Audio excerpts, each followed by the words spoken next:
Hello, everybody. Welcome back to another episode of Talking Toku, the only podcast where we talk about sci-fi monsters and dinosaur adventures. I am your host, David. I'm Brian, as usual. And we are going full force on our intro today. We are talking about one hell of a dinosaur adventure, let me tell you. Goddamn right. If you've been following along for the past couple of weeks, probably more or even months, honestly, but more so weeks, you will know as well as we do that there is a new Netflix series out by the name of Jurassic World Chaos Theory. And if you know us by now, you'll realize, oh, that's a follow-up to the incredible 10 out of 10 Emmy-deserving Jurassic World Camp Cretaceous. So you know we have to cover this show on our show because it's Plus, destiny. We've been talking about how fucking excited we are for months since the announcement. So if you're a regular listener or even just know us a little bit, you'll know how annoying we've been about it. Yes, and believe me, if you think we're annoying about it here on the show, oh my god, we're so much more annoying like in private about it. Like you don't even know. You don't even know, guys. It's not even funny. I mean, it is funny. It's a problem. It is a problem. I mean, I don't know if this is the case, but like we like to joke that we are the biggest Camp Cretaceous fans on planet Earth, and so far, I think we are. Yeah, no one has shown up to debate us on that. So, as far as I'm concerned, it rings true. Get on our level, people. If you want to talk about this, let me know. At me on Twitter. We'll argue about it. I'll tell you. I'll listen. My Instagram profile picture is still that fucking Brad X picture, and that has not changed since I saw that episode. I don't see anyone else with that level of dedication. Do you? I didn't think so. True. All right, but so we're gonna be talking about Jurassic World Chaos Theory. I keep wanting to say Camp Cretaceous, but which I guess it kind of is Camp Cretaceous, but it's a follow-up show, whatever. So I will do my best to not Camp call Cretaceous 2. It's basically it's not on an island anymore. That's true. It's just in the real world now because islands don't exist, as we all know. It's true. Anyways, but before we get to that, we have some news to get through. So let's do that because it's been a couple weeks. We took a week off last week.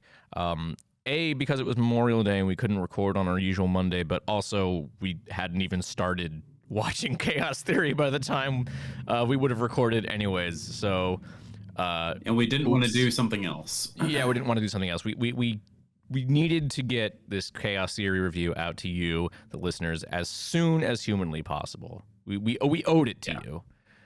So, but yeah, there's not a whole lot of news to catch up on, but there's some interesting stuff. And unfortunately, some sad stuff as well, so I'm going to get right into that. Unfortunately, another fan-favorite veteran of the Godzilla series has passed away. Akira Nakao passed away on May 16th at the age of 81 due to heart failure. Nakao has a long list of credits, including Toho's 1970 horror film The Vampire Doll, as well as appearing in, and I found this out when I was typing up this little blurb here. He appears in both games in the Judgment series, which is a spin-off of the Yakuza / Like a Dragon series. Had no idea, but good on him. But more importantly, fans will probably know him best as Colonel Takaaki Aso in the final 3 films in the Versus Godzilla series, as well as Prime Minister Hayato Igarashi in the Kiryu Saga. Nakao also had a cameo appearance in Godzilla Final Wars as the original captain of the Gotengo during the film's prologue in Antarctica. So that's also really cool. Aso especially is one of the iconic characters that defined those mid-1990s films alongside Mika Sagusa. I think, if I'm remembering correctly, which I may not be, it's been a while since I've seen those last couple films. He's one of just the 2 recurring characters in that continuity. I don't know for sure. Yeah, I don't know. But with that, with those films being many that, especially those in our generation of fans grew up watching, this one definitely hurts because he is a really kind of iconic character for those films.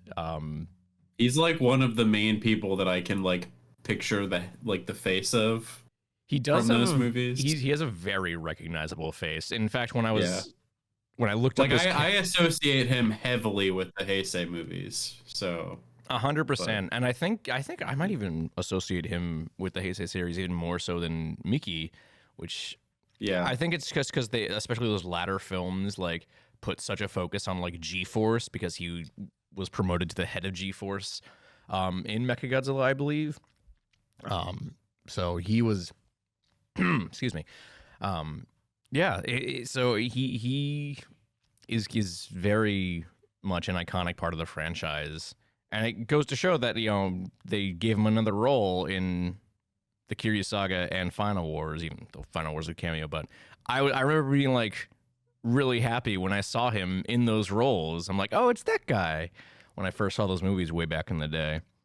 But yeah, so it's a shame. 81, it's not super, super old. It's not young. Yeah. But yes. I don't know. 80 is kind of like you're getting there. You're getting there. Yeah. Not impossibly old, but still good life. Yeah. So rest in peace, Akira Nakao. You will be missed, very much so. Definitely. I mean, every time we watch those Heisei movies, he's gonna be in them. So I almost want to like go back and rewatch them now. Just yeah, definitely. I mean, ever since like earlier this year, I've been meaning to go back. So I mean, it feels like a good time. Because like I don't know, I haven't really been watching a whole lot of I haven't watched the Heisei movies in a good time. Yeah, I think the last time I watched a Heisei film was when we reviewed King Ghidorah. I think you're right. I think that is the last time I watched one. Yeah. Yeah. God damn. Beyond that, I don't remember when the last time I watched Mechagodzilla 2, Space Godzilla, or Destroya. That died. I think the last time I watched Mechagodzilla 2 was with you. Oh God. Well, I think the last time I watched it was in college. So that was, I don't know when that was, Brian. I mean, I don't like Mechagodzilla 2 very much. Yeah, no, we've been over this. It's not very entertaining, so I have no reason to. I'd rather watch another one. Yeah. But maybe we'll do something for it. Who knows? But let's move on. We got more news to get through. What's going on, Brian? Yes, we do. In a not so surprising turn of events, Adam Wingard is officially not returning to direct the next MonsterVerse film. We discussed previously, Wingard's currently working on his next picture, Onslaught, and will likely be too busy for the turnaround that Legendary probably wants, given the success of Godzilla x Kong. While no replacement has been named yet, the news has already set the fandom ablaze with speculation. I am A-okay with this. I am too. I know a lot of people really liked Godzilla x Kong, and they want him to kind of finish out his little trilogy, as it were. Because he did say, like, oh, like, if I were to do another one, I'd like to do it more focused on Godzilla. Like, I gave Kong a lot of character development. I want to give Godzilla a lot of character development. But, like, I'm sure you guys have figured out by now, we are not really jiving with Wingard's take on these characters so far. Except, I mean, the Kong stuff is great. Don't get me wrong, the Kong stuff is great. But overall, like, general ballpark, we're not really jiving with his take on the MonsterVerse. Yeah, not really. So I'm kind of glad to, like, not to see him go. Like, nothing against him. Like, I do want other takes. Like, I want to see other directors take on the stories and see what they could do with it, you know? I don't want it to be. I don't want it to just be the Adam Wingard show, basically. Is what I'm saying. Yeah. And trying to get this long-winded way. I'm definitely in that same like frame of mind here. Like I don't like obviously I don't like his take. I'm not happy he's out of a job, even though he's not, because he's doing something else. But like, we've had like 3 different takes on these Godzilla movies so far for Legendary, and the current one we're on, not really into. But if maybe there is some other director that can come in, bring their own spin on it, and maybe it'll be a good shakeup for the series. I just think that having the same director do every movie, it's just going to get very samey. Yeah, that's kind of my take on it. Who would you want to direct the next MonsterVerse picture, Brian? I'm going to be 100% honest with you. I want them to bring Edwards back. Okay, I don't think that's going to happen. I don't think it's going to happen either. But like, because Brian, he's working on Jurassic Park World. No, I know universe. I know. But like, if like I just like, if I could choose anybody, I would love to see what Gareth would even do in this late stage. That that's a really good point. I don't know, like, what the hell would he do? I'm very curious. I'm very curious. Like, if you give him if you give him space to do his own thing, but you give him the constraints of setting it in whatever stage of this universe we're in, I'm very curious what he'd even do, like how he would frame it, or what tone he'd go for. Like, would we see him try and go back to the 2014 framing, or would we see him try something else? I don't know. I think it'd be very interesting to see. It's kind of the same, like a more meta take on the point I made during our 2014 review, I think it was the 2014 review where I mentioned this, where I want to see Ford Brody back, and I want to see what his reaction to all the wacky, goofy shit that's happened to the MonsterVerse since that film would be. I want what does Gareth want to do with all the wacky, goofy shit that has spawned out of his one little, very self-contained film. Yeah. I mean, I would be down for that. I just need some kind of a shakeup. Like, it feels like even though the MonsterVerse is a shared universe, it feels like only Godzilla vs. Kong and Godzilla X Kong have any shared anything. Like, every other movie in the franchise, they have different main characters that don't have anything to do with the previous ones. So, like, it would be cool to see them maybe try and bring it back around on the other movies. Maybe see if they can, make some new connections. I don't know. I would be interested. I mean, if you were, like, apart from Gareth Edwards, I don't really know who I'd even want them to bring in. It'd be really interesting if they bring in Takashi Yamazaki to do one of these. Well, he now has, like, a contract for, like, Hollywood studios, so like it's possible. It is 100% possible for him to do the next MonsterVerse film. I don't know if that's going to be the case. If it is, that would be fucking insane.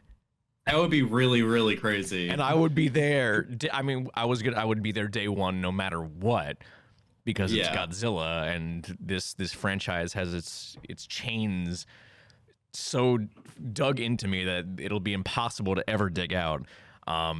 But yeah, seeing what Yamazaki could do for a MonsterVerse film, that would be ridiculous.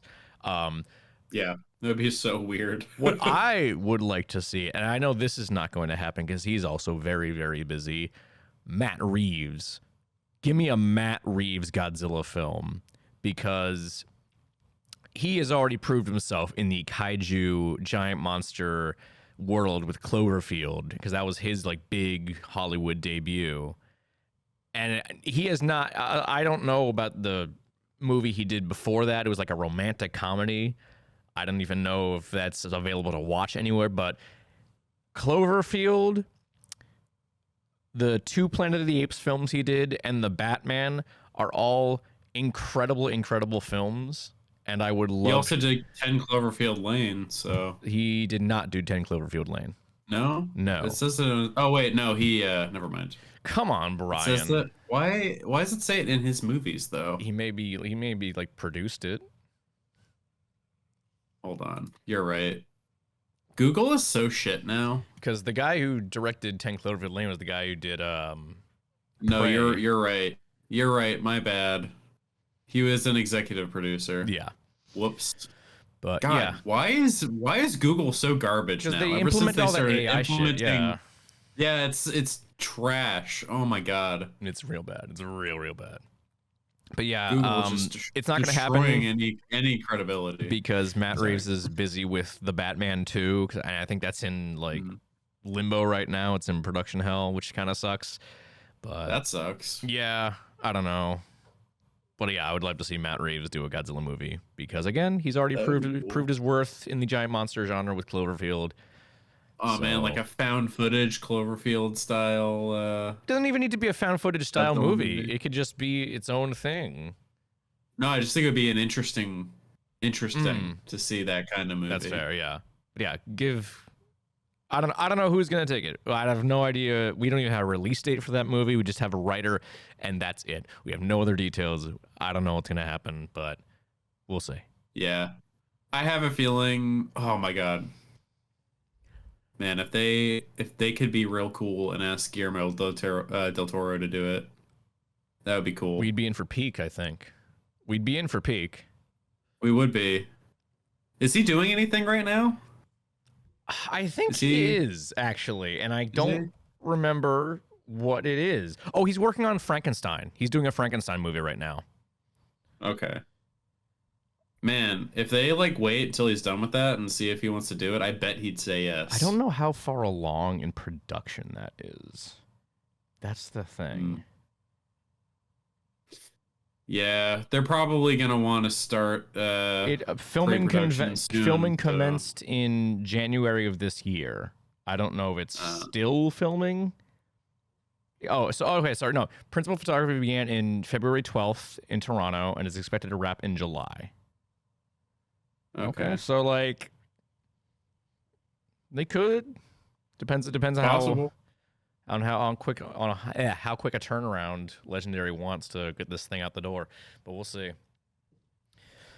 All right, well, let's move. That would be peak if they did that.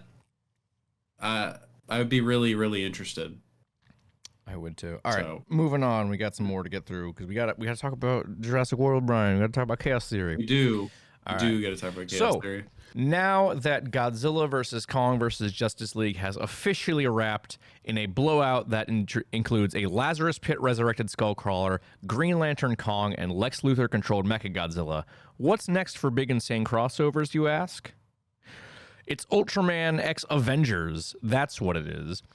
Serving as a follow-up to the last batch of Ultraman comics from Marvel, writers Kyle Higgins and Matt Groom and artist Francesco Manna are this time having the Giant of Light meet up with some of Earth's mightiest heroes, including, but surely not limited to, Spider-Man, Captain America, Captain Marvel, Iron Man, and Wasp. Those are just the ones on the cover of that first issue. There's definitely more, I'm sure. The synopsis reads, Spider-Man has disappeared from New York, an intergalactic invader has arrived on Ultraman's doorstep, and the kaiju of Earth are acting even more mysteriously than usual. What does that mean exactly? Okay. This can only mean one thing. It's time for Ultraman to meet the Avengers. But what cosmic threat is great enough to require a team-up of Marvel's mightiest champions and Japan's greatest hero? Find out as Shin meets Sam, Spacium Ray meets Repulsor Ray, and Thwip meets Shuach in this epic crossover event. Issue number 1 drops on August 14th. Well, it sounds like they're having fun with it. They are. I haven't read the last batch of Ultraman comics. It was The Mystery of Ultra 7. I think I read the first, maybe second issue of it, but I didn't read the whole thing. They're all really fun. It's a really fun take on that mythos, and I was a little worried because I think Mystery of Ultra 7 was like 2 years ago now, and we haven't had anything since. And then like, oh, I guess those series didn't really sell well because they haven't done anything with it. But now they're doing a big Avengers crossover, which is really, really cool. And I'm definitely going to actually buy these ones. So to tell Marvel, hey, more Ultraman comics, please, because they're good. They're real, real good. But yeah. I'm looking forward to it. Did you finish up Godzilla vs. Kong vs. Justice League, Brian? No. Oh, did I spoil it for you I've been distracted. No, it's fine. I was only kind of like just listening to recaps on it. Oh, okay. I wasn't reading it. It was just gotcha. I don't know. I don't know. I don't know. I've been very distracted. I kind of forgot that it was still going, to be honest. That's fair. I would only remember if I'm like just at the comic store for something else. I'm like, oh yeah, Godzilla vs. Kong vs. Justice League is still going. Let me see if there's a new issue. Oh, there is. There is a comic store like kind of near me, like 10 minutes away, and I don't know. I've been thinking about going there, so maybe I'll go and see if I can pick up. You could some of the issues because it looked cool. Yeah, I really, really enjoyed it. I had a lot of fun with it. And we actually apparently he like Godzilla fights the fucking Kraken. Like that's cool. Yeah, they go to Atlantis to get Aquaman, and Aquaman literally releases the Kraken. And then Tiamat also shows up. Yeah, I heard about Tiamat. I think Tiamat is like one of the first, or like one of the only kaiju from the comics that showed up in the movies. Yeah, she I think first, which is a bummer because then they fucking murdered her. Yeah, she showed up in Godzilla Dominion, which was the tie-in comic for Godzilla vs. Kong. I don't think I've read that one yet. I read the Kong tie-in comic, but not the Godzilla one. So I have no idea if it's any good. It is unforgivable that Wingard had Tiamat killed so quickly. Right. It is a crime.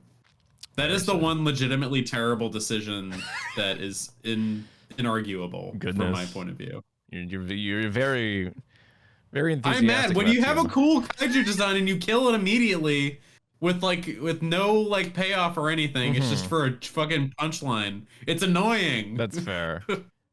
Would you have preferred? God damn it! Would you have preferred it to be him to kill off someone else, like unceremoniously? Yeah. Like who? I don't know. Just like make a shitty throwaway monster. I don't know. I guess. I don't know. Maybe I'm being a big baby right now. You are.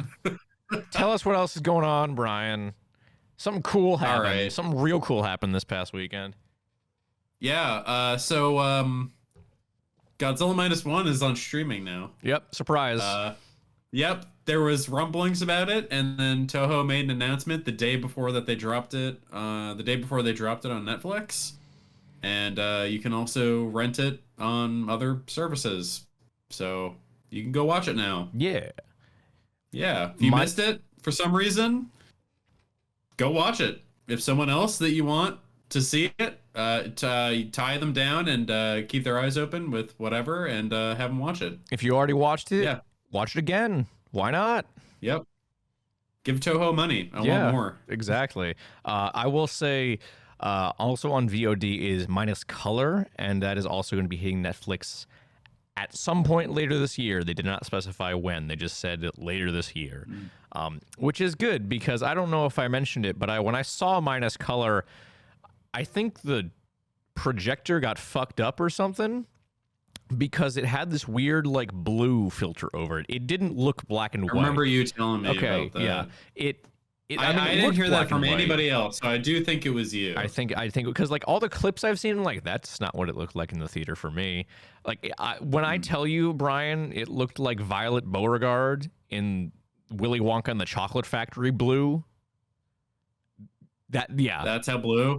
Wow. I mean, it didn't look that blue, but like I don't know really how to explain it without sounding like an idiot. I mean, I'm already sounding like an idiot on this show at all times, but it did look like that with just like the color. Because it was like just on the faces. It was weird. That's what it was. It was like just really on the faces more so, or more noticeable on the faces, I should say. Yeah, it was very strange. So once that hits, I'm definitely gonna rewatch we'll see. We'll see if it's. I don't know. Yeah. I didn't hear any of that. I feel like if that was a thing, you would have heard more about it. Yeah. To everybody, we would have heard about it. Like yeah. the Godzilla 2014 on Blu-ray. Exactly. Debacle. I will say, as with it being on Netflix, they also did like a ton of dubs and a ton of dubs for this movie. And relating to our topic today. This relates to our topic in a shocking way. So yeah, there's an English dub, which is really, really cool because I've had some friends being like, oh, I'd love to watch it, with my kid, but he's a little young. I don't know if he's going to be able to pay attention to subtitles. So do you know if there's going to be a dub? I'm like, I don't know. Maybe we'll wait for a streaming or physical release. Maybe there'll be a dub there. And so there is now. And I learned when it came out that the voice actor for Shikishima is Darren Barnett, who also voices Kenji Kon in Jurassic World Chaos Theory, but not Camp Cretaceous. I just learned that. He's only Kenji in Chaos Theory. I did not know they recast Kenji until just now. Neither did I. Wow. Okay. Cool. Interesting. I mean, it sounds like Kenji. It sounds like Kenji. But yeah, no, like he posted a clip of it to his Instagram, and I'm like, oh no, I just hear Kenji. It's just Kenji is talking about Godzilla right now. So my headcanon for the dubbed version of Godzilla -1 is that this is just happening to Mr. Kenji Kon, no one else. Yeah. He just happened to be alive in Japan in the 1940s and also encountered a dinosaur there as well. So Kenji's great-great-grandfather. Yeah, there we go. Who sounds exactly like Kenji and has the same exact name. Yeah. So or no, different name. Yeah. Okay. Very different name. But yeah, so -1, it's available. Go watch it. You can. Because people wouldn't shut the fuck up about like, oh, I can't watch it. It needs to be streaming right now. Otherwise, I'll never support Toho again. Have you watched it again yet? No. I was gonna try to get my family to watch it, and I texted him asking, "Hey, does anyone want to watch this tonight?" And no one responded to me. Oof. Yeah. Damn. No. Yeah. I haven't rewatched it either. Oh well. So. All right. Oh well. That's it for the news.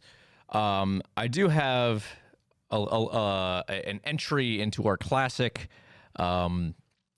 segment of it's not r/Godzilla. It's just people on the internet complaining about Godzilla.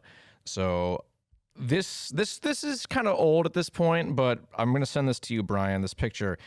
This was making waves on Twitter a couple of weeks ago. May 27th is the date on there. So take a look at that, Brian, and give your thoughts.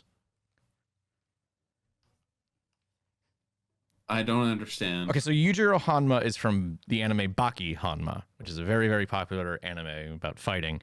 I don't know anything about Baki. I've seen like 1 or 2 episodes completely out of context. So I brought in an expert. Hello, hi, Baki expert here. Nice to see you. I'm Josh, Howard, whatever you want to call me. Nice to meet you. Hi, Brian. Hello. You want to learn about Baki? Sure. All right, so I'm just going to say this flat out. Godzilla's not winning. Okay. There is no... Okay, but however, here's the thing. I should specify this is specifically Shin Godzilla, too. Yeah, Shin Godzilla... No, not winning. Okay. So for those who don't know what Baki is literally a show about the main character, Baki Hanma, and his dad, Yujiro Hanma, is basically trying to breed a son stronger than him because that's like the Hanma destiny. And Baki failed as a kid, so Yujiro kills his mom, and Baki then is like, I'm going to get stronger. There is no power system or anything. It's just people are strong. Now, where does this come into play with Yujiro Hanma? And that's because the narrator just makes up reality. There is a part in Baki where he goes to fight his dad, and Yujiro grabs Baki's face on top of a 40-story building, throws out, like jumps out with Baki, lands on Baki. They're both fine. And the narrator goes, the ogre, Yujiro Hanma, used the technique by breathing, making it so that he could handle the punch. I don't know if you guys know what Tuven Force is. No. All right, so you know how like SpongeBob like one time pulled a string and it got rid of the universe? Mm-hmm. So in nerd death battle culture, if like a gag character is called Toon Force, meaning that you can't beat them because they can like do meta stuff. Mm-hmm. Yujiro's like that, but worse because it's not him doing that, it's the narrator. Okay. So like literally, okay. Here's how it would go, okay? Because Yujiro Hanma one time in the manga, this is canon, was walking and an earthquake happened and he got annoyed by it, so he just kind of lightly punched the ground and the narrator said, "Oh yeah, the earthquake stopped." Relatable. Okay. So basically what would happen is Godzilla would show up, Yujiro would like do a punch, see that Shin Godzilla regenerates, and he goes, regeneration? What a cheap trick that dumb babies do. Here's what I could do. And the narrator goes, within seconds, Yujiro Hanma found the weak point of Shin Godzilla, and with a quick devastating strike from a Chinese martial artist 10,000 years ago, also known as Shin Kin Pao, with one strike, Shin Godzilla just blows up, and like that's it. That's how it would go. Again, I know nothing about Baki, but you have convinced me. You've convinced me fully. Like and before anyone goes like that doesn't make sense, that's because it doesn't. Baki isn't well written. It's just an excuse for the guy who wrote Baki to just draw bodybuilders because he loves bodybuilders and boxers. Like, okay, you know what? Here, just for like, can I read just like a 3-arc run? Please. Like a summary. Okay. So this is a bit about in a manga that's been going since 1991. It's still in syndication right now. It's still getting published monthly. And I'm going to just take 3 arcs from the middle, from Baki Hanma, aka Baki Son of Ogre. This is part 3 out of 6, okay? But this isn't spoiling much, by the way. So these are 3 arcs in a row, okay? First arc, okay? Baki meets an elementary school student named Rumina, Rumina challenges Baki to a fight because kids bullied him to do so. So Baki understands this and pretends to beat Rumina, and then shows him what real martial art is by fighting an imaginary grasshopper he made in his head.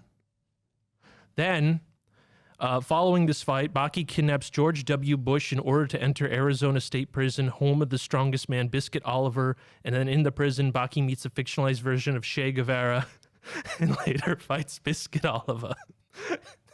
That's the second arc. The third arc, aka the Pickle War arc, I know what you've told me about this one, is about how people in Colorado found a man in a salt field. And it's a caveman from the Jurassic era, and they found him frozen fighting a T-Rex. They get the T-Rex. T-Rex doesn't make it, but they find the man and name him Pickles, and he comes back to life. This is a 9-foot-tall behemoth. They named him Pickles, and they bring him to Japan, and the moment they bring him to Japan, everyone wants to fight the caveman. I mean, who wouldn't? So, I don't blame him. But the gimmick, the stakes are if Pickles wins, Pickles can eat you. Okay. Yo. So like this is, I'm not gonna say like this isn't like for anime standards. This isn't like the first half of Death Note level, right? This isn't like a studio. This is like hyper masculine. Whoa, this is cool. Yeah. Brain shut off, right? And like Yujiro Hanma is the strongest character. No one has beaten him. But like the only fight he lost, he willingly was like, "Oh, okay, you're gonna be strong one day. Let's just we're cool now. We're just gonna take a break. We're gonna take a little break." He called it off himself. Okay, so he has not lost. When he was born, all the countries united together in a peace treaty with every single country. They all made nuclear warheads, and one military general for Yujiro Hanma now said, okay, here's how the military could possibly beat him. If he was in the Sahara, we launched all the nukes at once, and he didn't see it coming. And then maybe that could kill him. Maybe. Okay. Yeah. Because the narrator's just going to say, like, I don't know, he does some Metal Gear Rising Revengeance where he jumps on the nuke. Like, it's stupid. So. Shin Godzilla ain't coming back from that. No. I don't think there's, like, I don't know, a single version of Godzilla that could win. No. Mm-mm. All right. So, that's that's my explanation to you, Toku fans. Sorry. I'm not. I hope you're ready. I hope you're ready to be harassed and people get mad at you and leave comments on your stuff talking about how much better Godzilla is. Oh, no. How much they wish he was real. Listen, it's okay. Listen, I don't want to be right, but the issue is, and the burden of the cross that I have is that you are right. I am right. Yeah. That's good. And we'll just leave it at that, because what else is there to say? All right. Well, thank you for enlightening me. You're welcome. Thank you, Mr. Baki expert Josh. All right, I'm Appreciate out. it. Peace. Watch Baki. Goodbye, Josh. I'll miss you.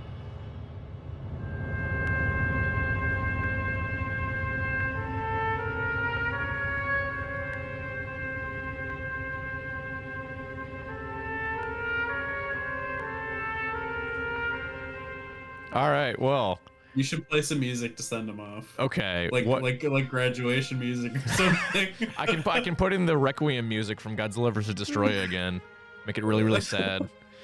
Yeah, you could do that. I don't know. We'll see. That would also be funny. That could be a recurring bit that we do. Could be a recurring bit. All right. Anytime somebody leaves or goes to do something, we just play the really sad Godzilla meets theme. That'd be like good. if I have to go to the bathroom really bad and you leave it in for some reason, you could just. Oh, that would be really good, actually. I'm kind of tempted. But anyways, all right. So that's that. We can move on to our main course, Brian. We can talk finally about Jurassic World Chaos Theory. Oh my god, I'm so excited. But I gotta just come in swinging. Come and do it, Brian. 0 out of 10, there was no hand cam. That's very true. There was no hand cam. So if you remember from our Camp Cretaceous episode, where we covered 5 fucking seasons in one episode, we were really thrown by this one particular scene where Darius is feeding a Gallimimus, and for whatever reason, the camera cuts to a POV shot. But it's not from Darius. It looks like it's from his hand. So like the Gallimimus is like, its mouth is going right up to the camera, and it's really uncomfortable and weird. And we didn't see that at all in this show. Very sad. It was so funny. So yeah, okay, that's our review, guys. Yeah. Thanks for listening. We'll see you guys next week. Yeah. Bye. Bye. I think I used this joke like pretty recently, so I don't know if that'll land as well. Oops. Probably not. Did it ever really? I've only used it once before. This would technically only be the second time, I think. Well, since this is a new show, do we want to just like talk about non-spoilers, say what we think, and then we can talk about spoilers? Yeah, we could do that. So yeah. Hey, not spoiler. Brooklyn's dead. It's not a spoiler because they say it they say it in the trailers that she's dead. Yep. That's the whole reason anything happens in this show. It is. That's like the whole catalyst of the show is that Brooklyn's just fucking dead. And I assumed we were going to like quote see it happen, like it was going to happen in real time. No, it like picks up like a couple months after it happened, and like Darius is just depressed, which, you know, fair. Yep. But yeah, I still don't know where in the timeline this takes place. Like, I don't know. Yeah, it's kind of unclear. Because I don't know if this takes place before or after Dominion. I I'm not sure. Like, we were trying to figure this out, and this isn't really a spoiler because they're in the trailer. Oh wait, but the Atrociraptors that are in the show. Hold on a second. Hold on a second. So. Okay, hold on. I'm gonna you keep talking. I'm gonna try to solve this mystery. Okay. So in the trailer you see, well, and in also, like, you know, in the show, in case you haven't watched it yet, which you should, there are the Atrociraptors in it, but they are specifically the ones from Dominion. And Dave and I cannot remember if they died in Dominion or not. So depending on that, it could be after, but it's kind of hard to, I don't know. We weren't really able to deduce this mystery was a lot more easier to solve than I thought it was going to be, actually. Really? Yeah. So because the premise for Chaos Theory says it's set 6 years after the events at Camp Cretaceous, and as we know, that show ends concurrently with the end of Fallen Kingdom. Jurassic World Dominion is supposedly set 4 years after Fallen Kingdom. So I guess this is technically set after Dominion. Oh, okay. Yeah, so that was a lot easier. Well, that was easy. Yeah, I thought I was going to have to do like math, but no, it said right there when it was Damn, set. so so we're in uncharted territory for the JW timeline. We're breaking new ground here. Okay. So this show is a lot more profound than I thought it would be. Yeah, it's we're not confined to like, oh, but Brian, that means we probably won't get to see the Giganotosaurus or the Therizinosaurus in this. Not. Oh no. Probably not. Yeah. Oh no. That's sad. Oh well. But whatevs. What were you saying before? I don't remember. Okay, cool. Whatever. I mean, you know, if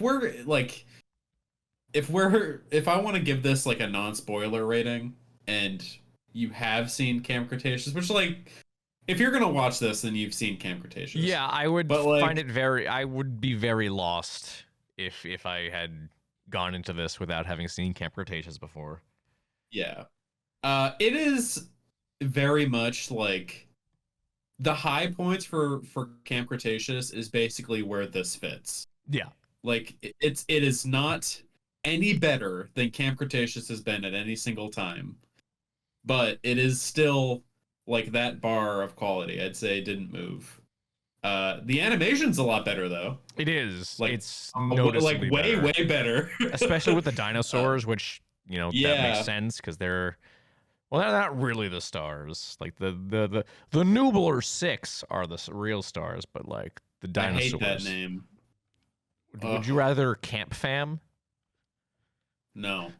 Well, I don't know what to tell you then. I don't know what to tell you. Yeah. But, so, I mean, do we have anything that's non-spoiler that we can say? Well, Brooklyn's dead. We already mentioned that. Yep. And Brooklyn's it was a dead. big, cool Allosaurus that's blind in one eye that killed her. And it looks really cool. That thing is cool. And just like there is in Camp Cretaceous, everyone's got trauma. It's all about the trauma, man. They really, really stayed on with that theme there. Yeah, which they don't want to let go. Yeah, and don't get me wrong, like, it was a pleasant surprise. Like, this, we were both kind of taken aback by like how kind of mature this show is, even compared to Camp Cretaceous, because like Camp Cretaceous dealt with some mature themes a lot, but this one like even more so. Like, yeah, you don't see it, but like a lot of people straight up die in this show. Oh yeah. Yeah, this show has one hell of a body count. Yeah, it's kind of impressive.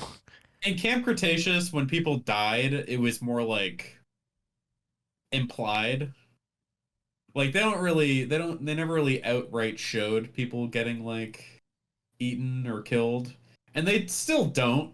But it's much more like, oh, that person's fucking dead. Yeah, it's very very cut and dry.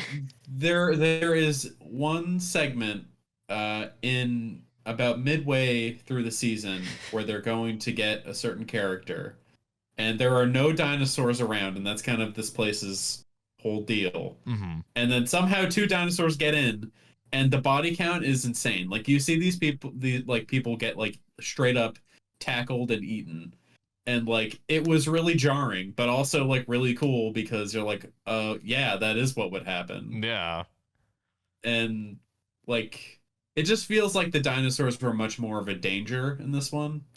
And honestly, Chaos Theory was a really nice, like a very nice palate cleanser after Dominion, because Dominion sucked. And okay, but to be like, fair, Brian, but how is it a palate cleanser after Dominion? Because no, the last thing we watched was Camp Cretaceous. No, I know. Let me like rephrase that. I mean, like what I was hoping we would get from Dominion would be like kind of just like, oh, what would happen living in the US with dinosaurs roaming around. But it wasn't that. They just decided to go back and do another Jurassic. They did bugs. Whatever, with a weird bug thing. But this show did a lot of just dealing with dinosaurs being a part, like an everyday part of life. Mm-hmm. And like that was the whole thing with Brooklyn, was that it was just like a freak accident, like wrong place, wrong time, and like dinosaur attacks happen, and that's like just something that they kind of talk about. And that was cool because that's kind of what I was hoping for after Fallen Kingdom. It does a lot better world building than Dominion ever did.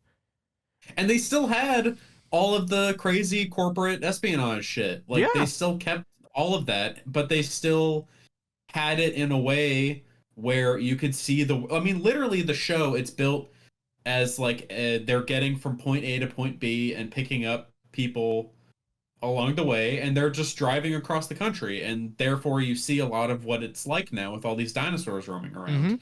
Like now that I'm thinking about it, it's such like a genius way to explore the world. Like having a story that is basically a big road trip. Like it does a great job of showing you what the US would look like with all these fucking dinosaurs.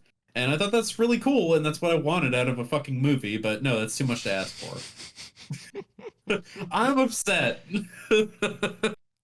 No, it was really, really cool. I really liked the world building in this show a whole lot. Yeah, I mean the big one of the most realistic ones is the existence of the DPW. Like, yeah, what I can't remember what it stands for. I know the P is prehistoric, but that's about it. But it's basically just like park rangers for dinosaurs, basically. Which is that's such a realistic thing to have in this universe now. Just, people going out making sure dinosaurs are safe and protected and what have you. And yeah, and Brian, should we talk about our number one favorite thing of the world building? Yes. I wonder if we're thinking about the same thing. I hope we are. Maybe. I don't know. You say. It's the classic website, Dark Jurassic. Yes. Yep. Reddit.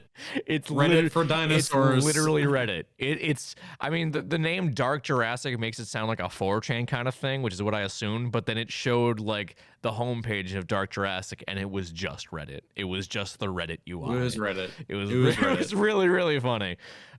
Yeah. So yeah, there's just like kind of a conspiracy theorist message board that. What was their thing, like the Nublar Six, like what was the conspiracy they all thought about it? I don't remember. Was it the one where it's like Sammy is still a corporate spy or something? Was that it? There were a couple different ones about him. I don't remember. This is bad. Or like they were industry plants or something. Something like that. Yeah.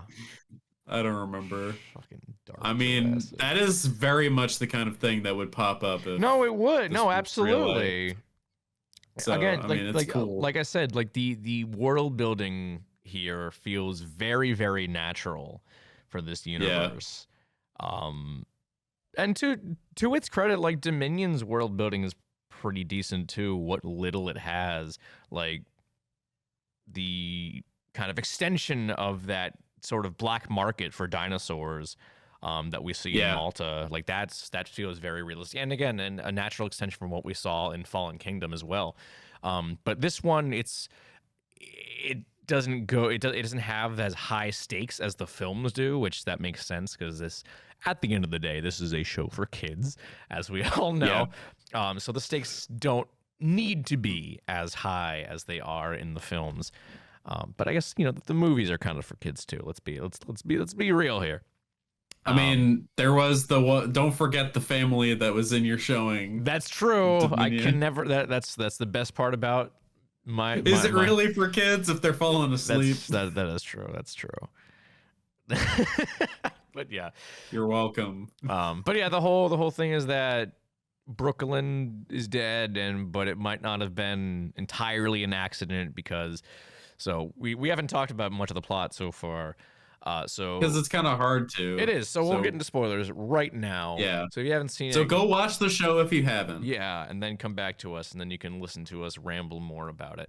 So yeah. Darius is like all depressed, and then his good old buddy Ben Pincus shows up. Fuck up. And he's like, "Hey Darius, scares the shit out of him. I'm tall now." That's a running joke. Yep. It's a running joke that Ben is tall every time. But his voice is also exactly the same. It feels really inconsistent. Yeah.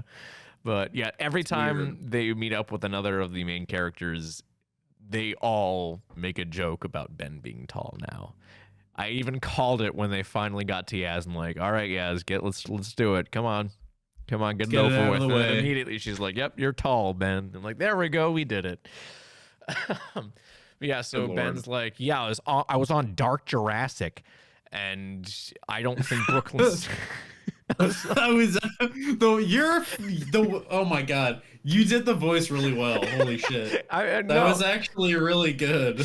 Sean Giambrone has a really very distinctive voice. He's very nasally. Yeah. I was on I can't do it now without laughing. I'm sorry.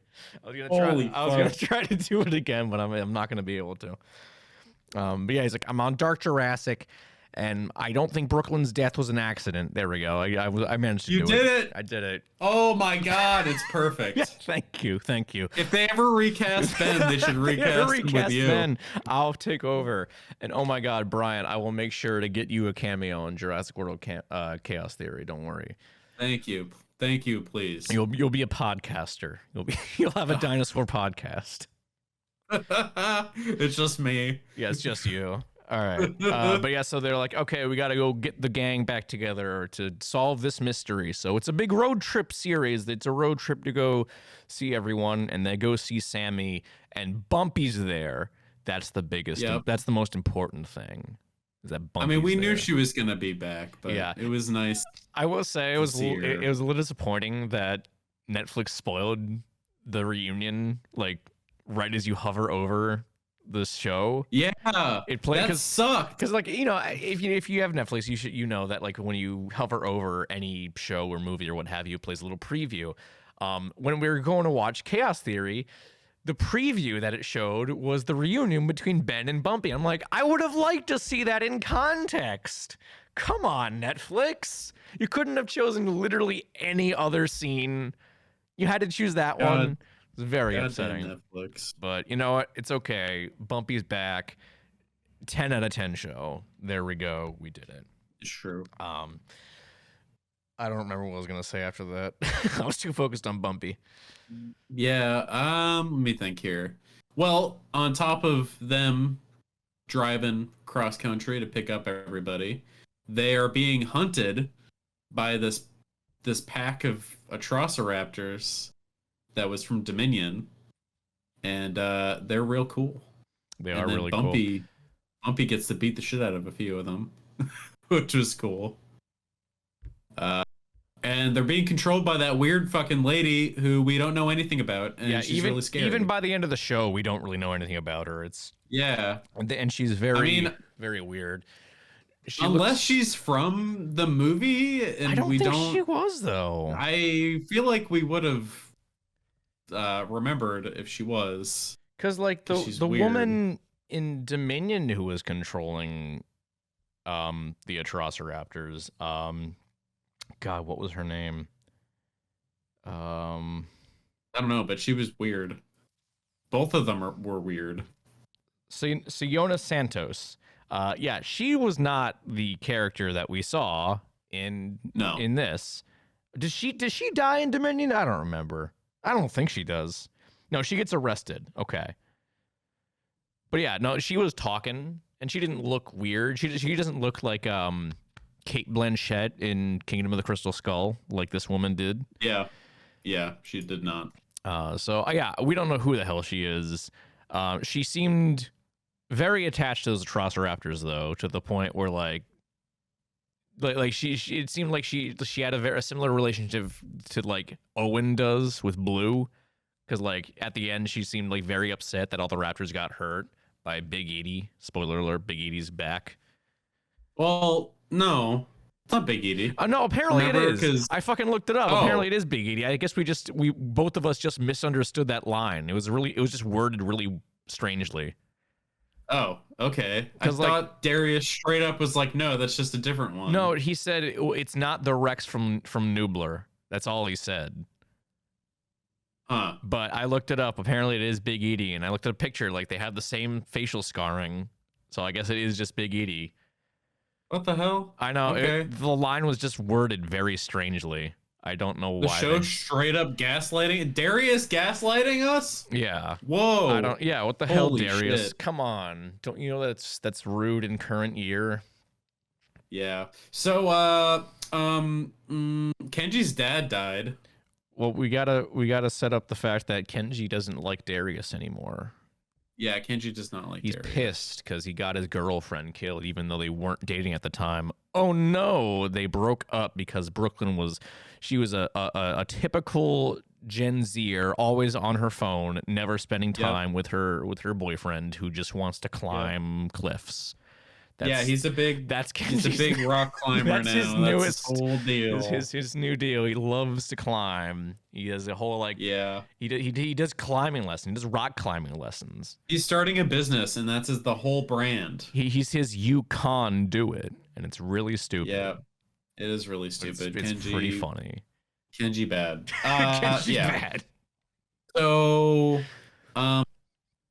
Kenji is mad at Darius because Darius was supposed to be there the night that Brooklyn died with Brooklyn, but Darius had a big old thing for Brooklyn, and he was too much of a bitch to go meet her because he was embarrassed. Yeah, and that's basically it. I mean, yeah, but also like Kenji broke up with Brooklyn in the first place, so I don't really understand where the blame game is coming from here. Yeah, I don't know. I mean, like we joked about, I kind of get it. It's the bro code thing, you know? It is the bro code.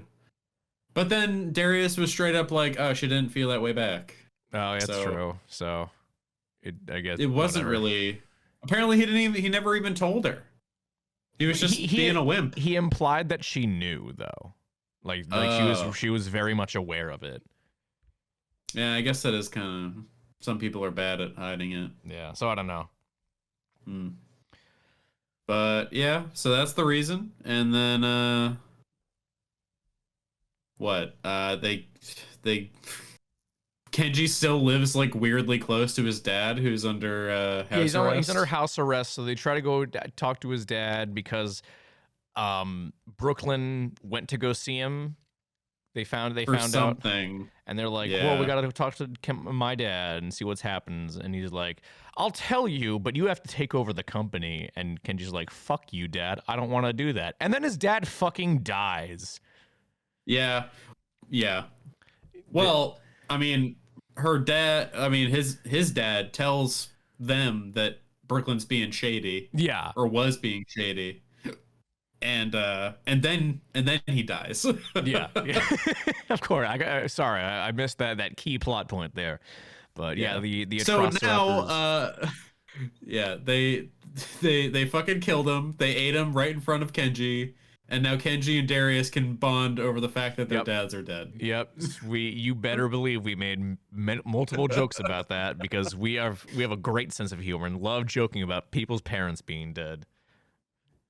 Next time we watch one of these shows, we should record like a commentary on it. A commentary track. Oh my god. We could. I think that might do well. Do you think? Because we're so annoying when we watch shit. We are. And we don't worry. We got plenty of mileage out of the old that was my favorite scene in the whole entire movie bit. Don't worry. We do. Yeah. We did that a whole lot. We did. Not as much as Camp Cretaceous, I don't think, but then again, that was 5 seasons. This is 1 season, so maybe we're still balanced out. Who knows? So yeah.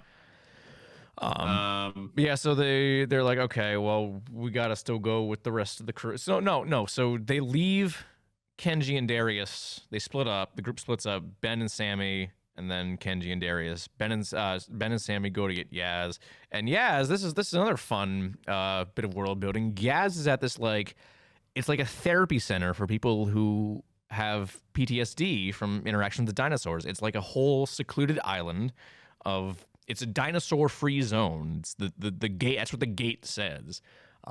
Yep. And they're like working on this like holographic therapy.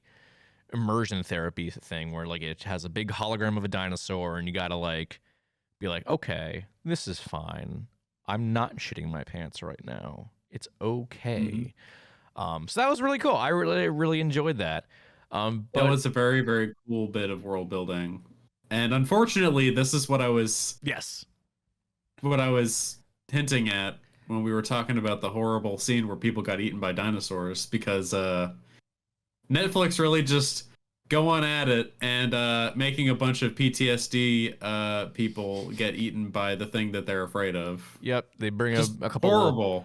And this horrible. This is the dumbest name for a dinosaur I've ever heard. The Beckel Spinax. They come in and they we don't see it.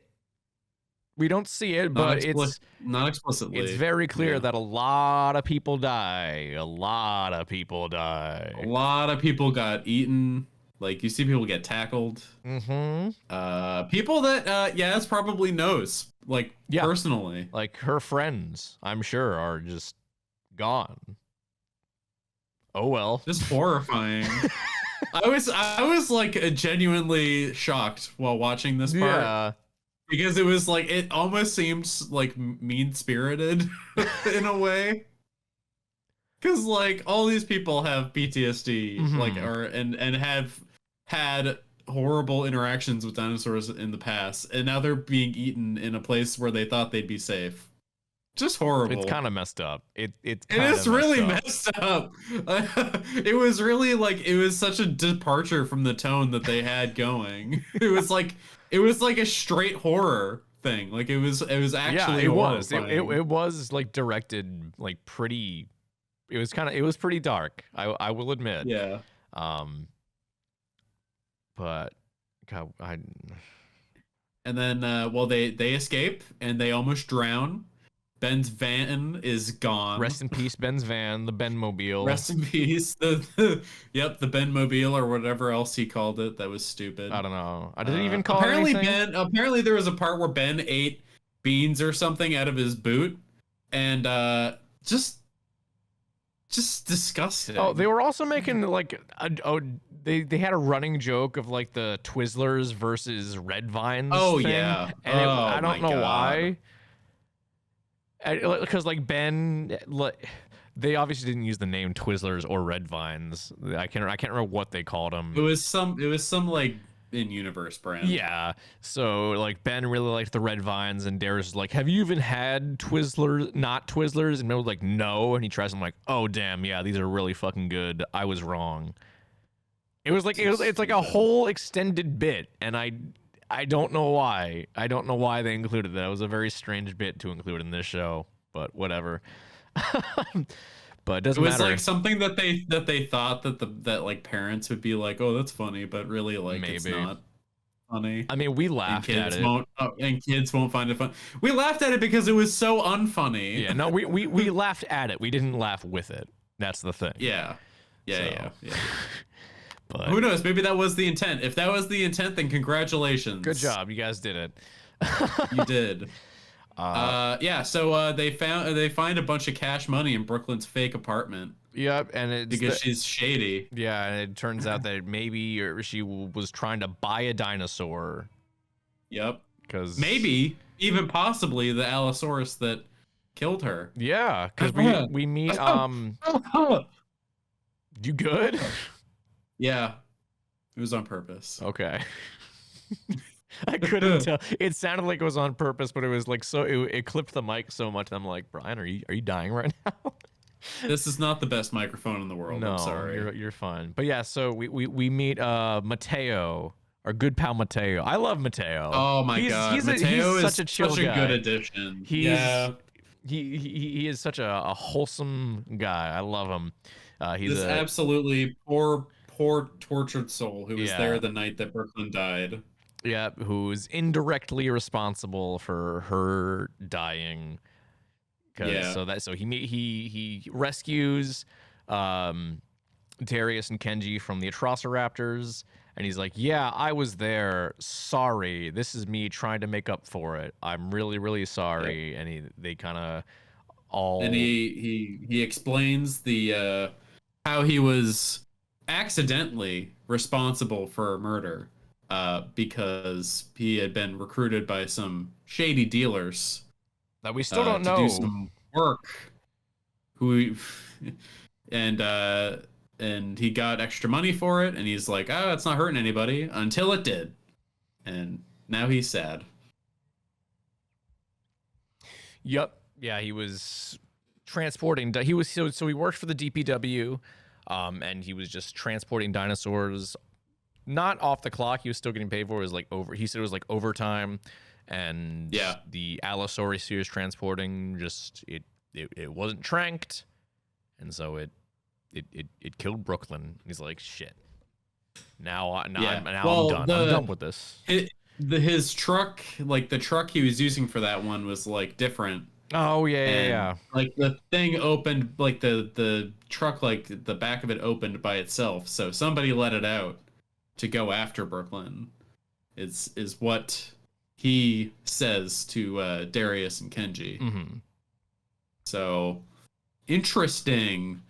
And at this point, we still don't know how badly Brooklyn got murdered, and they never show it. Yeah, we just see a splatter of blood. That's all we see.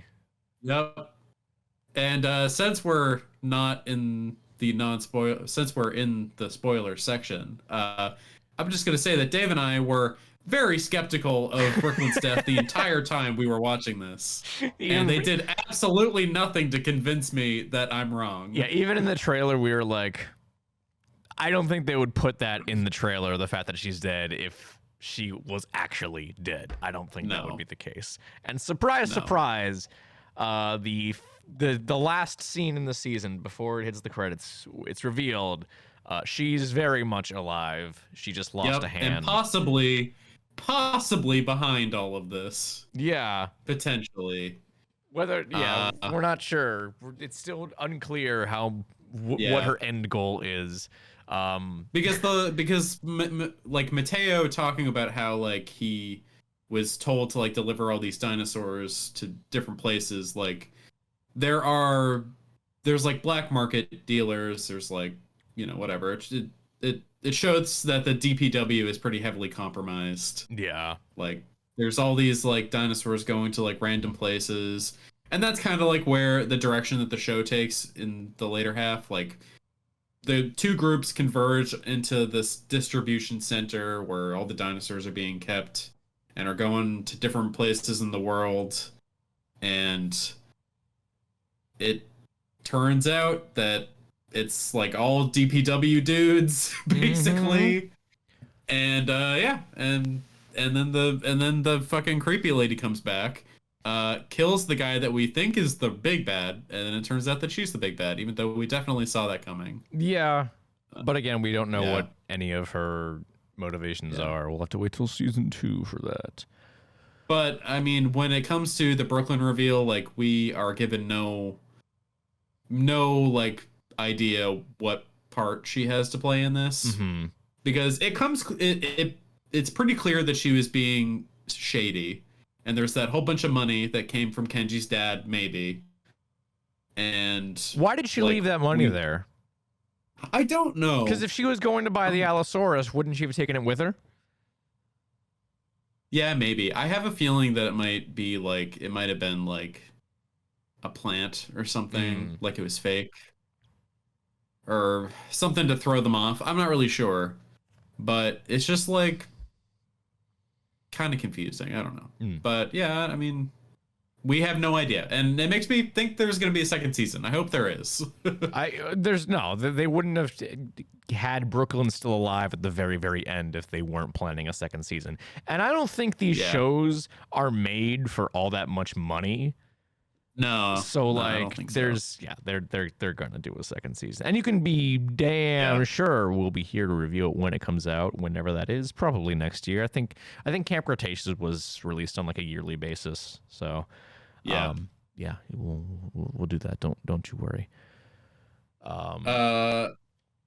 What else? What else is there? They got on a boat. They got on a boat at the end. At the end, that's what happens. Well, Brian, we're forgetting a very important plot development. Oh my God! Yes, we are. We got. It hasn't happened yet, but it'll happen further down the line. We're gonna get a new addition to the Camp fam, because Bumpy was pregnant the whole time. And Brian, you got really upset because you thought Bumpy was dying. I mean, everyone thought Bumpy was dying. I thought she was gonna die, and I straight up said, I am gonna turn this show off and give it a 0 out of 10. Which honestly, I wouldn't have blamed you. I wouldn't have blamed you. But no, she wasn't dying. She was just pregnant. She laid a single egg, and then she was fine. Yep, and she was back 100%. Yeah. So I think they're gonna name it Speckles, because when Kenji took the egg, he said it's got speckles on it. I guarantee they're gonna name it Speckles. I'm willing to bet $5 USD that they're gonna name it Speckles. So if anyone wants to take that bet, high rolling. I know. What can I say? I'm a gambler. So if anyone wants to take that bet, let me know on Twitter, and we'll hash something out. I know I got some moots on Twitter who are big Camp Cretaceous Chaos Theory fans. So we'll see. $5 could be yours. $5. It's almost my entire life savings. Jesus Christ. That might be the saddest thing you've ever said. Good. That was my intent. All right. There was one other thing I wanted to add, and I don't remember what it was. Damn it. Are there any characters that were like notable? I don't think new characters. No, I don't think so. No, I mean just Mateo. Yeah, Mateo is cool. God bless Mateo. Yeah, I hope he shows up in the second season. I don't know. He said he immediately said no at the very end when they're like, "All right, we got to get on that boat and see what's going down." He's like, "Nope, I want nothing to do with that." So, what do you think they're gonna do for the second season? Honestly, I don't know. You want to speculate a little? We can speculate a bit. I mean, it's implied that it's Manticore again, but I don't know. I really don't know. Like, because we have those Atrociraptors, because those were with Biosyn, but I guess Biosyn's gone now. Now that we know for sure it's post-Dominion, I think Biosyn would be completely gone as a company 2 years after the events of Dominion. So, do we know if the next Jurassic World or whatever movie do we know when that's going to be set at all? I don't think we have any idea what is going on with that film. Because it could be pretty interesting if this somewhat sets it up, I guess. Yeah, I think all we really know is that Gareth Edwards is directing. We have a writer, and that's it. I don't think we know anything plot-wise. I think there are some people cast for it, but I don't think we know what their characters are. Gotcha. That's the issue. I mean, I don't know. I mean, I guess it's just interesting because we are post all of the movies. Yeah. At this point with the show, and I think that is very interesting because they could do a bunch of crazy shit. Like they could just do. They have room to explore. They're not confined by the current canon, which is pretty neat. Do you think they'll come full circle and tie it into that film? I don't know. Honestly, I'm kind of down with it just kind of like being its own the thing. The movies handling their own thing, maybe with bigger stakes, and then you got Chaos Theory kind of exploring like, just the world with like smaller stakes and like smaller stories. I think that would be cool. Because I mean, that's what I liked most about this show, was it just kind of showing how everyday life would be affected in that current situation. So I think if it does more of that, I'd be cool. Maybe if they go, since they got in that ship and they're obviously going to potentially a different country, it would be cool if they like showed how other countries have been affected or something. Like that would be neat. Or maybe they just end up back on Nublar because fuck you. But Nublar's gone. Oh, it is gone. You're right. It got volcanically erupted. Hey, you know what? They never went to Sorna, so maybe that's they'll true. End up I would love to see Sorna. Yeah, that would be cool. They really didn't mention Sorna at all throughout the entire trilogy, I don't think. Yeah, they did not. I mean, we like when we were watching Camp Cretaceous, like I think I said I would bet money that they're gonna end up on Sorna, but they never did. They went to a third island, a previously unknown third island with dinosaurs on it. And hey, you know what? That island was cool as fuck. It was cool, but I still would have liked to see Sorna because Sorna's cool. I like Sorna. It would be really cool if they got there and like it was just still run down and like abandoned. That would be cool. I would think though that like when there definitely would be like more new stuff there, but like it would be cool like if they ended up on Sorna and then they see all the new hold on stuff that company has built, and then they would, because at the end of Jurassic Park 3, the military shows up, right? Oh yeah. They didn't kill the whole island, did they? I don't know. Well, I doubt it. In the book, in Jurassic Park the book, I'm pretty sure the Isla Nublar gets destroyed by the military. I think. But I don't know if that's what they were implying with the military showing up in Jurassic Park 3. I mean, it's kind of the thing where if they don't explicitly show anything, they don't have to. Yeah. Because you could very easily make the assumption like, oh, they just brought all that shit on shore to make sure dinosaurs didn't follow them. Oh, yep. Okay, here we go. This is from the Jurassic Park novel. Everyone is evacuated by the Costa Rican Air Force, which has declared the dinosaurs hazardous and razes the island with napalm. Oh. Is that canon to the movies? Not the movies. This is the book. The book. Okay. I mean, I think it's possible that they don't do that for the movie universe. Yeah, no, I don't think so either. That would be pretty messed up. All those dinosaurs you love, and it would be dead now. It would also be kind of a waste of it would be a waste of an island. That's true. Like there's a lot, like, you could have a bunch of different types of dinosaurs on there we haven't seen before. Well, let me see. I've been on the Jurassic Park wiki this entire episode. Let's see if I can see anything based on Isla Sorna. See what has happened there since. Well, the dinotracker.com, which was some viral marketing for Dominion, that says there still may be dinosaurs on the island. So apparently, and I think there are definitely more. It sounds like Biosyn was taking dinosaurs from Sorna into their sanctuary there. So I mean, that kind of makes sense. Yeah. Oh, I guess they do mention it briefly in Dominion, because there's a quote here from Ramsey Cole. First generation came from Sorna, so they mention it for 1/2 second in the movie. Good job. Nice. Cool. Thanks, Dominion. You did it. Thanks. You did the bare minimum. You did something. Congratulations. Yeah. I mean, yeah. So, I mean, if there was a place where they would, where I think would be interesting to see the show go, I think that would be cool. I don't know. I'm interested. I'm back on board. Whatever they want to do, as long as it is good, I'm there for it. I agree. But hey, Brooklyn has one arm now. I hope she gets a hook hand. She's like Furiosa. She is like Furiosa. Oh my god, that'd be fucking cool if she got a Furiosa style metal arm. That'd be so cool. The showrunners were just like, "Hey, Furiosa just came out. You know what? Right. We're gonna take a little piece of that pie. We're gonna give one of our gonna give Brooklyn one arm."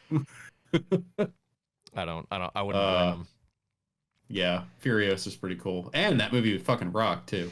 Not related, but it fucking rocked. But yeah, I think that's all I got to say about Jurassic World. God, unless they Camp Cretaceous again. Chaos theory. Yeah. Unless there's anything you would like to add, Brian. What was your favorite scene in the whole entire movie? Oh my god. I think the attack on Kenji's dad's not safe house thing, because I think that was really, really well directed. Or actually, no. You know what? I lied. The attack on Darius's camp house, like his cabin. Oh yeah, that was really cool. That was pretty scary. That was really well shot too. Yeah, it was. Yeah, that was awesome. Yeah, I think that's my favorite. What was your favorite scene in the whole entire show? Honestly, like that scene at the PTSD sanctuary place was pretty ballsy.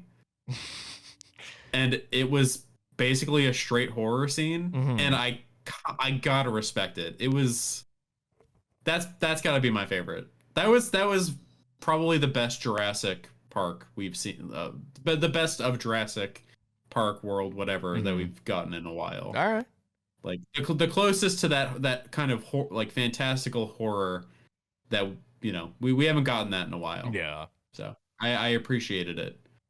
I also really like the part at the end where the group is like all together again. They're being super gay, and then Mateo's just like, "You guys are weird. I'm gonna leave." Yeah, that was pretty funny. That was pretty good. That was very much I very much appreciated Mateo's matter of factness. Also, like we gotta give shout outs to the reunion between Ben and Bumpy. Good stuff. That's true. That was pretty good. That was good stuff. He yelled "bumper car," of course. Yep. Back. Yeah, that's about it. Oh, another thing, very brief, not that important, but the bioluminescent dinosaurs are back. Yeah, and they were. There's a whole fuck ton more of them now. I was really surprised to see them back. Actually, I was not expecting. Yeah. They somehow made it off the island and multiplied like fucking rabbits. Yeah. So yeah, there's like hundreds of them. Good for them. Honestly, good for them. Also, Kenji lives in a shithole. Oh my god. He's in a fucking RV, dude. Oh, and Kenji is nicer to Darius's mom than Darius is. That's true. Darius sucks now. Darius just kind of sucks in general for most of the show. Darius sucks. Never called his mom, but Kenji calls Darius's mom every week because Kenji is somehow he's a better son. He's a better son. Better son. Somehow. This guy. This guy. Can't believe it. All right. Yeah, that's about all I have to say. All right, cool. What would you give it number score? I'm gonna say 7 out of 10. 7 out of 10? Well, I like 5 scales, so I would probably give it like yeah, I'd probably give it like a 3.5 out of 10. Or Okay. Out of 5. Not out of 10. 3.5 out of 5. Okay. Which is basically a 7. Yeah. That's why I don't like the halves, that using the halves, because then you turn it into a 10 scale by using halves. Yeah, I try not to use I try to just do like the specific numbers, not 0.5s or whatever. Mm-hmm. But sometimes with this, because I don't feel like it's a 4, but I also don't feel like it's a 3. Mm-hmm. Yeah. But most of the time I can like keep it to the numbers. Yeah. All right. Well, should we move on to our final segment? Our what new cool kaiju thing have you been checking out right now? Yes. What are you checking out, Brian? Been keeping up with kaiju number 8. God of course. damn right. I'm really liking it. Me too. The most recent episode was great. Vice Captain, terrifying. He is. Yeah, I know. Again, I keep saying like Hoshina's like one of my favorite, is probably my favorite character in the manga. And He's so hardcore. He's so cool. He's so fucking cool, dude. Yeah. I gotta say, I'm kind of surprised that they're doing a lot of departures from the manga. Like, really? Yeah, like the whole Reno's rivalry with Iharu. That's like not a thing in the manga at all. Like they have fleshed out all those side characters so much. Like they barely have a presence in the manga. I'm really happy that they're fleshing them out in this anime. It's a very pleasant surprise. That's good. Yeah, no, it's a lot of fun. Like I look forward to every Saturday. Yeah, same. It's it has not missed at all. The animation has been fantastic. Mm-hmm. Like kaiju number 9 looks so cool. And then the new one that they just showed briefly at the end of the most recent episode looked awesome too. He did. And I don't think I could be misremembered, but I don't think we've met him in the manga yet, honestly. Really? I don't think so. Yeah. Yeah. No, it's so like it's just there's so much stuff that just like is like reminds me of Ultraman stuff like a lot. Like it's very nice. They've clearly taken a lot of inspiration from like classic. Well, it's funny. I stuff. saw this thing that like the creator of Kaiju number 8 said like, oh yeah, it was inspired by Godzilla, Ultraman, and Pacific Rim. It's like, yeah, no fucking shit. I can't believe it. Wow. What else would it have been inspired by? It's basically everything that's inspired anybody. Yeah, exactly. Yeah, it's like, do we really need to know that it was inspired by 2 of the biggest kaiju franchises of all time? It would have been really based if he said I was influenced by Gorgo. Oh my god! Could you imagine? Just something like lesser known. I was influenced by Agon the Atomic Dragon. Yeah. I was. Oh my god. Anyways, yeah. So that has been great so far. Other than that, not a whole lot. I don't remember if I mentioned it. I can't. It's been a while since we've recorded, but I think I did. But I've been playing a shit ton of Jurassic World Evolution 2 still, and you've got the Meg now. Man, I think you mentioned that last time.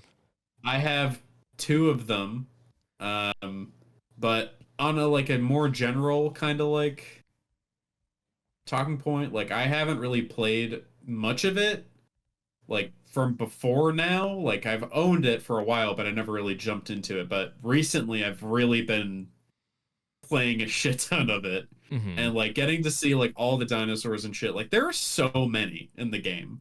Like there's so much. And it's just very, very cool. I'm having a great time with it. You just bought it, didn't you? I did. You thought about it? I bought it. I haven't played any of it though. I've been playing Animal Well instead. Did you buy like all the DLCs? Yeah, with it, I bought the big collection with every single piece of DLC. Good. Yeah, no, it's just so crazy. Like I had it on Game Pass for a while with none of the DLCs, and I played a whole bunch of it, and then I took a break from it, and I got it on Steam so that I owned it instead of being tied to the Game Pass thing. And like now that I've actually been playing it and like just seeing like everything in the game, it's just like such a celebration of like the whole franchise. Like all the buildings and like all of the different skins for the dinosaurs. It's just very, very cool. And it's nice to see that people clearly care about and love the IP more than the people making the movies and the studio does. And it just makes me feel good. And I'm glad that it's still getting regular updates. So hopefully we get to see more Camp Cretaceous and Chaos Theory shit. I'm sure we will. Yeah, I don't add know that Allosaurus skin, please. I would be shocked if they didn't. Brian, I would be shocked if they didn't. I know. It's you gotta play it. It's so much fun. Just make a sandbox park. It's so good. But yeah, that's it for me. Haven't really been doing much outside of that. Well, I hate to disappoint you, Ryan, but I don't think I've really been checking out anything aside from Kaiju number 8. Wow. I know. I'm bad. Wow. I like went through my Letterboxd. I went through my fucking Goodreads. I haven't really been doing anything. Have you oh my gosh. Oh my god, what? What? It was just in my head and I forgot. I don't know. Whatever. I had something in my head and I like forgot it. I'm so stupid. Oh, have you played the new Gigabash characters? For like 10 minutes. Okay. That's about where I landed. All right, cool. King Ghidorah is really overpowered. I played the wave mode, like and he's really OP. You can stay in the air for like super long. Really? That's funny. I actually do his beam, and it's just like it's so broken. I've played around more with Hedorah, and Hedorah seems really, really fun to play. Honestly, yeah. I was having a lot of fun playing with Hedorah. I'm still bummed that they don't add like alternate skins for like the. Yeah, I mean it's probably something to do with licensing. Yeah, most likely. I don't know. It just seems like a missed opportunity. Hopefully they get to make like a Godzilla game or something, because I would definitely like to see their take on a Godzilla fighting game. With how they're doing right now, I wouldn't be surprised if Toho gave them the go ahead to just do a Godzilla game. I mean, it seems like they have a lot more players now. Yeah, so fingers crossed, I guess. Yeah. I mean, oh, actually, you know what? Another thing. Last week, my dad and my brother were visiting, and one of them might be listening to this. I don't know. Whoever it is, hello, Dad or Christoph. I don't know which one of you is listening, or both. I don't know. Anyways, Christoph and I played Dawn of the Monsters for like a bit and had a great time. He dug it. Nice. I'm glad. Yeah. That game is so good. I haven't touched it in a long, long time. They don't have online co-op, do they? No, because remember we tried to do that before you had played through it yourself, and then we were like, oh shit. Well, God, that fucking sucks. It's just such a fun. It's so fun. We should have played it when you were visiting. Shit. We played Gigabash though. It's fine. We did play Gigabash. Their custom or their like arcade modes are super fun. Yeah, that was the first time I'd tried the arcade modes, and that was a blast for sure. Yeah, it was just you, me, and Sam screaming at each other for like an hour. I mean, that's most party games, honestly. Yeah, basically. But all right, well, I mean that's about it. Yeah, I think. Let me check the ye old calendar here. Oh, can we talk about the thing that we were just on?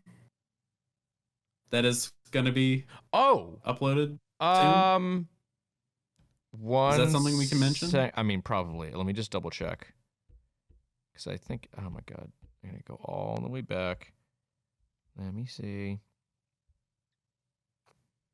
Yes. It's not out yet, but it will be out 2 days from this episode going up. Your boys, me and Brian here, hello. What's up? We joined our good pal, friend of the show, Donnie Winter, on his show, Growing Up with Godzilla. That'll be coming out June 9th. So 2 days from when this episode goes up. Good chance if you're listening to this, it'll probably already be up because Lord knows we're both terrible at making it known that we have new episodes out in any of our social media accounts. Yep. So it was a lot of fun. I actually had a lot more fun than I was expecting to. Like, I knew it was going to be a good time already, but like it was just such a wonderful experience. And Donnie, and hey, go ahead. Oh, continue. No, you continue, Brian. I was gonna say, if you don't know what I look like already, you'll be able to know what I look like now. That's true. This is Brian's face reveal. My chronic offlineness. So now you can see what I look like, I guess. It's Brian's face. I may have posted a picture of myself on the Talking Toku Instagram. I don't remember. I think you have. But I think you have. If you haven't seen it yet, it's our face reveal. Whoa. Growing Up with Godzilla exclusive Talking Toku face reveal. Whoa. And you can see our single brain cell work in real time. Multiple times. It was really Several funny. times. It was something really, that Donnie observed and mentioned. Immediately picked up on it. Yeah. Yep. It was really funny. So check that out because that was a lot of fun. Yeah, so I'll be sharing that all over all our social media pages when that drops on Sunday. So please, please, please check it out because we had a lot of fun and Donnie's a wonderful human being. We love him. Yes. Yes. But other than that, I think that's going to do it for this episode of Talking Toku. Now, Brian. Yep. What? I think by the next time we record, a new movie will have come out that we could potentially review if you are so inclined. Which new movie are we talking about? The upcoming Netflix's Ultraman Rising, I believe, is out on June 14th. Oh, that's right. And I forgot about that. The that. more I see of it, the more excited I am for it, honestly. Like, the more I see it, the more I'm like, okay, I'm like really on board with this. This looks really fun. Okay.